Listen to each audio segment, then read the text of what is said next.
नमस्कार दोस्तों, आप देख रहे हैं तेज रिपोर्टर। आज हम बात करेंगे दुनिया की आर्थिक व्यवस्था में मचा भूचाल, डॉलर के वर्चस्व को भारत की खुली चुनौती। दोस्तों, वीडियो तो बहुत लोग देखते हैं लेकिन सब्सक्राइब बहुत कम लोग करते हैं। अगर आपको हमारा कंटेंट जरा सा भी अच्छा लगा हो तो अभी सब्सक्राइब करके तेज रिपोर्ट परिवार का हिस्सा बन जाइए। आपका एक सब्सक्राइब हमें और बेबाक, सच्ची और तेज खबरें दिखाने की ताकत देता है। तो चलिए दोस्तों, उसे विस्तृतर समझते हैं। दोस्तों, आज दुनिया की अर्थव्यवस्था के पर्दे के पीछे एक ऐसा बदलाव चल रहा है जिसकी गूंज वॉशिंगटन से लेकर न्यूयॉर्क की वॉल स्ट्रीट तक साफ सुनाई दे रही है। यह कोई अचानक हुआ घटनाक्रम नहीं है, बल्कि सालों से चुपचाप तैयार की गई एक रणनीति है जो अब खुलकर सामने आ चुकी है।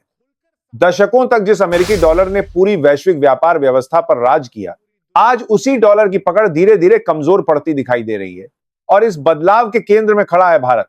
अब तक हमें यही सिखाया गया कि अंतरराष्ट्रीय व्यापार का मतलब डॉलर में लेना देना है। तेल हो, गैस हो, हथियारों की खरीद हो या फिर बहुराष्ट्रीय कंपनियों के समझौते, हर जगह डॉलर ही अंतिम सच था। लेकिन अब यह तस्वीर बदल रही है। दुनिया के कई देशों ने समझ लिया है कि सिर्फ एक मुद्रा पर पूरी तरह निर्भर रहना कितना जोखिम भरा हो सकता है। अमेरिकी प्रतिबंध, डॉलर की अस्थिरता और पश्चिमी नीतियों की अनिश्चितता ने देशों को विकल्प तलाशने पर मजबूर कर दिया। यहीं से शुरू हुआ स्थानीय मुद्राओं में व्यापार का नया दौर। अंतरराष्ट्रीय रिपोर्ट साफ संकेत देती हैं कि भले ही डॉलर अभी भी प्रमुख मुद्रा बना हुआ है, लेकिन उसका दबदबा पहले जैसा नहीं रहा। 2025 तक आते आते यह बदलाव और स्पष्ट हो गया। एशिया, अफ्रीका और यूरोप के कई देश अब डॉलर को साइडलाइन कर अपनी अपनी मुद्राओं में लेन देन को प्राथमिकता दे रहे हैं। इस पूरे बदलाव में भारत एक निर्णायक भूमिका निभा रहा है। 2022 के बाद भारत ने जिस तरह स्थानीय मुद्रा में व्यापार को बढ़ावा दिया, उसने पूरी दुनिया का ध्यान खींचा। शुरुआत में इसे एक सीमित प्रयोग माना गया, लेकिन आज इसके नतीजे इतने बड़े हो चुके हैं कि अमेरिका और पश्चिमी देशों की चिंता बढ़ गई है। भारत अब 30 से अधिक देशों के साथ पूरी तरह या आंशिक रूप से भारतीय रुपये में व्यापार कर रहा है। रूस, UAE, Malaysia, Sri Lanka, Mauritius, Bangladesh, Maldives, Oman और कई अफ्रीकी देश इस सूची में शामिल हैं। खास बात यह है कि भारत सिर्फ विकासशील देशों तक सीमित नहीं है। सिंगापुर, फ्रांस और ब्रिटेन जैसे विकसित देशों के साथ भी स्थानीय मुद्रा में व्यापार को लेकर बातचीत और समझौते आगे बढ़ रहे हैं। इसका सीधा संदेश साफ है, भारत अब सिर्फ नियम मानने वाला नहीं, बल्कि नियम गढ़ने वाली ताकत बनता जा रहा है। जब व्यापार रुपये में होता है तो डॉलर खरीदने की जरूरत नहीं पड़ती, एक्सचेंज रेट का जोखिम घटता है और लागत भी कम होती है। इस पूरी व्यवस्था को मजबूत करने में रिजर्व बैंक ऑफ इंडिया की भूमिका बेहद अहम रही है। आरबीआई अब तक 156 से ज्यादा स्पेशल रुपया वॉस्ट्रो अकाउंट्स को मंजूरी दे चुका है, जिससे विदेशी बैंक भारत में सीधे रुपये में लेन देन कर पा रहे हैं। इसका सीधा फायदा यह हुआ कि भारत के विदेशी मुद्रा भंडार पर दबाव कम हुआ। दिसंबर 2025 तक भारत का विदेशी मुद्रा भंडार लगभग 687 अरब डॉलर के आसपास बना हुआ है, जो वैश्विक अस्थिरता के दौर में एक बड़ी उपलब्धि मानी जा रही है। इसके साथ ही भारत ने अपने गोल्ड रिजर्व को भी तेजी से बढ़ाया है। आरबीआई लगातार सोने की खरीद कर रहा है और भारत का गोल्ड रिजर्व अब 880 टन से ज्यादा हो चुका है। जब डॉलर पर सवाल उठते हैं, तब सोना सबसे भरोसेमंद संपत्ति बनकर सामने आता है। अब सवाल यह है कि रुपये में व्यापार से डॉलर को नुकसान कैसे हो रहा है? जवाब बेहद सीधा है। जब दो देश आपसी व्यापार में डॉलर का इस्तेमाल नहीं करते, तो वैश्विक बाजार में डॉलर की मांग घटती है। रूस इसका सबसे बड़ा उदाहरण है। रूस भारत को तेल देता है और बदले में रुपये लेता है, जिनका इस्तेमाल वो भारत से दवाइयां, मशीनरी और अन्य सामान खरीदने में करता है। पूरा लेन देन बिना डॉलर के पूरा हो जाता है। इसी तरह यूएई के साथ भी यही मॉडल काम कर रहा है। तेल, गैस, कोयला और उर्वरक जैसे सेक्टर अब धीरे धीरे इस दायरे में आ रहे हैं। इसका असर साफ दिखने लगा है। 2025 में डॉलर इंडेक्स में करीब 10-11% की गिरावट दर्ज की गई, जिसने यह साफ कर दिया कि यह कोई अस्थायी झटका नहीं, बल्कि एक बड़े बदलाव की शुरुआत है। इसी बीच भारत का यूपी मॉडल दुनिया के लिए गेम चेंजर बनकर उभरा है। भारत में रोजमर्रा की जिंदगी बदलने वाला यूपी अब अंतरराष्ट्रीय पहचान बना चुका है। Bhutan, Nepal, Singapore, Sri Lanka, Mauritius, France, UAE, Maldives और ओमान जैसे देशों में यूपी सक्रिय है। जल्द ही थाईलैंड और मलेशिया जैसे देशों में भी इसका विस्तार होने वाला है। यूपीआई का सबसे बड़ा फायदा यह है कि छोटे लेने देन बेहद सस्ते और तेज हो गए हैं। जहां स्विफ्ट सिस्टम महंगा और धीमा है, वहीं यूपी लगभग तुरंत और न्यूनतम लागत में काम करता है। यही वजह है कि ब्रिक्स देश भी एक वैकल्पिक पेमेंट सिस्टम पर काम कर रहे हैं, जिसमें भारत की भूमिका बेहद अहम मानी जा रही है। अब आते हैं उस मोड़ पर जहां यह आर्थिक बदलाव राजनीतिक टकराव में बदलता है। डब्ल्यूटीओ और अन्य जैसी संस्थाएं जो कभी निष्पक्ष मानी जाती थी, आज उन पर ताकतवर देशों के पक्षपात के आरोप लग रहे हैं। भारत ने इसी मंच से खुलकर कहा कि डब्ल्यूटीओ अब समानता का मंच नहीं रह गया है। जैसे ही कोई उभरता देश आगे बढ़ता है, उसके खिलाफ नियमों की दीवार खड़ी कर दी जाती है। भारत ने जब डब्ल्यूटीओ छोड़ने की संभावना का संकेत दिया, तो पूरा वैश्विक व्यापार तंत्र हिल गया। इसके बाद जो हुआ उसने इतिहास रच दिया। करीब 70 से ज्यादा देशों ने भारत के रुख का समर्थन किया। ये वही देश थे जो सालों से दबाव, टैरिफ और प्रतिबंधों से परेशान थे, लेकिन खुलकर बोल नहीं पा रहे थे। भारत ने साफ कहा कि अगर सिस्टम निष्पक्ष नहीं रहेगा तो नया सिस्टम बनेगा। ऐसा सिस्टम जहां डॉलर की मजबूरी नहीं होगी, जहां छोटे और बड़े देशों के लिए नियम बराबर होंगे। ब्रिक्स करेंसी और नए ट्रेड ब्लॉक की चर्चा ने अमेरिका और यूरोप की नींद उड़ा दी। अंत में दोस्तों, यह लड़ाई सिर्फ भारत बनाम डब्ल्यूटीओ नहीं है। यह लड़ाई पुराने एक ध्रुवीय सिस्टम और नए बहुध्रुवीय विश्व व्यवस्था के बीच है। भारत आज उस बदलाव की आवाज बन चुका है। बिना हथियार उठाए, सिर्फ रणनीति, आत्मविश्वास और सच के दम पर भारत वैश्विक व्यवस्था को नई दिशा दे रहा है। यह कहानी आज की नहीं, आने वाले दशकों की दिशा तय करने वाली कहानी। कागजों में डब्ल्यूटीओ का उद्देश्य साफ है, सभी देशों के लिए निष्पक्ष व्यापार, बराबरी के नियम और विवादों का शांतिपूर्ण समाधान। लेकिन जमीनी हकीकत इससे बिल्कुल उलट है।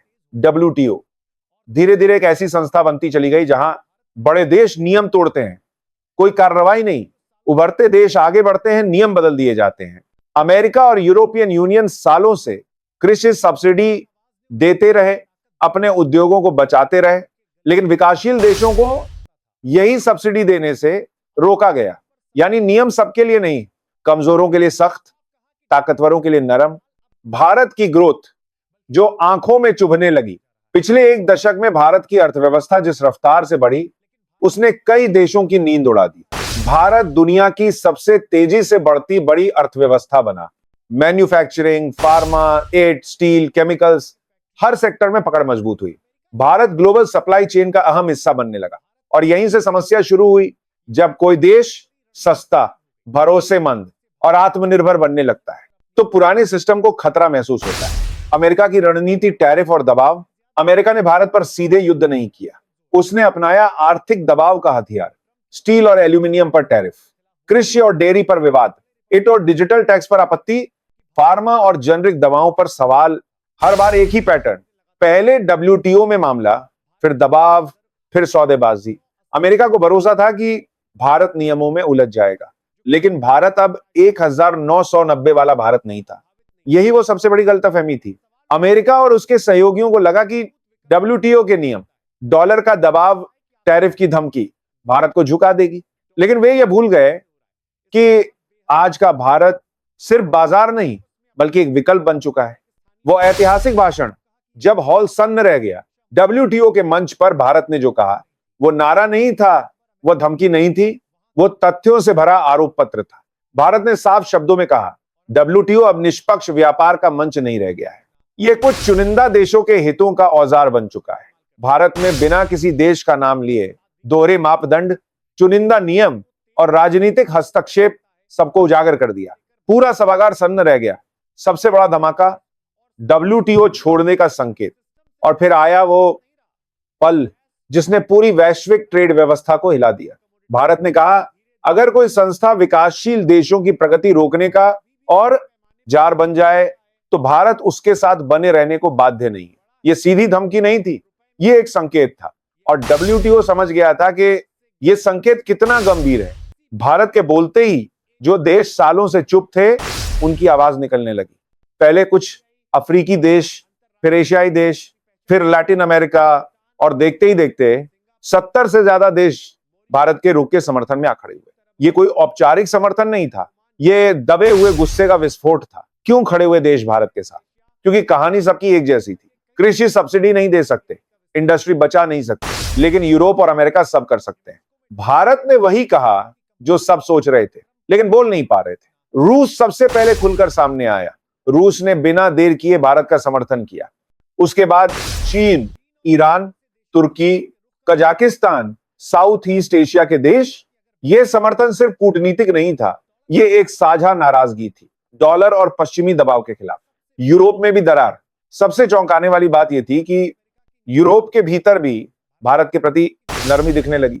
फ्रांस, इटली, यहां तक कि ब्रिटेन खुलकर विरोध नहीं, लेकिन भारत की बात को गंभीर कहा गया। मतलब साफ था, डब्ल्यूटीओ के भीतर ही डब्ल्यूटीओ पर सवाल उठ चुके थे।